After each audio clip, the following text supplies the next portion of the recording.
Hi అండి అందరికీ. ఈరోజు విరిగిపోయిన పాలతో కోవా ఎలా తయారు చేయాలో టెక్చర్ టైప్లో మీకు చూపిస్తాను. ఓకేనా? నేనైతే ఈరోజు మార్నింగ్ పాలు టీ పెడదామని పాలు చూసా. మొత్తం పాలన్నీ విరిగిపోయాయి. రాత్రి ఫ్రిడ్జ్లో పెట్టడం మర్చిపోయా. తెల్లవారు లేసిపోయి టీ పెడదామని చూసేసరికి ఇరిగిపోయాయి పాలు. ఈ ఇరిగిపోయే పాలని చిన్నప్పుడైతే మా అమ్మ స్వీట్ తయారు చేసేది. నాకు చూడగానే స్వీట్ గుర్తుకొచ్చింది. అయితే మీకోసం ఆ స్వీట్ ఎలా తయారు చేస్తారో చూపిస్తాను. పొయ్యి బంద్ చేసుకొని ఈ పైన నీళ్లు తేలుతూ ఉంటాయి.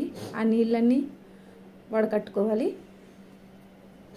నీళ్ళన్నీ పడేసాక ఓన్లీ మేగడగా ఉంటుంది. దాంట్లో తగినంత చక్కెర వేసుకోవాలి. నేనైతే 3 స్పూన్లు చక్కెర వేసుకున్నాను. బాగా దీన్ని కదుపుతూ ఉండాలి. అడుగంటుకోకుండా గడిగడికి కదుపుతూ ఉండాలి. ఇది పాకంలా వచ్చాక బ్రౌన్ కలర్ వస్తుంది. బ్రౌన్ కలర్ వచ్చాక బంద్ చేసి తీసుకోవాలి. ఇదైతే కొద్దిగా టైం పడుతుంది. ఈ స్వీట్ అయితే మా చిన్న అబ్బాయికి చాలా ఇష్టం.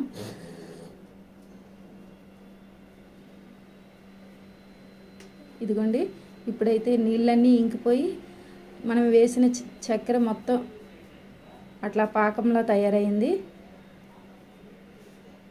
ఇప్పుడు పక్కకు తీసుకున్నాను. రెడీ అయిపోయిందండి. పూసలుగా కోవా తయారైపోయింది. ఇది మీరు ఒకసారి ట్రై చేసి చూడండి. తిని చూడండి. ఎప్పుడైనా మీకు చేసుకోవాలనిపిస్తుంది. మళ్ళీ చాలా బాగుంటుంది. మాకైతే చిన్నప్పుడు సమ్మర్లో పాలు అయితే విరిగిపోతే చాలు మా అమ్మ ఇలా చేసి పెట్టేది. ఇప్పుడు నేను మా పిల్లల కోసం చేసి పెట్టా. ఈ వీడియో మీకు నచ్చినట్లయితే లైక్ చేయండి, షేర్ చేయండి, సబ్స్క్రైబ్ చేయండి. మళ్ళీ నెక్స్ట్ వీడియోలో కలుద్దాం.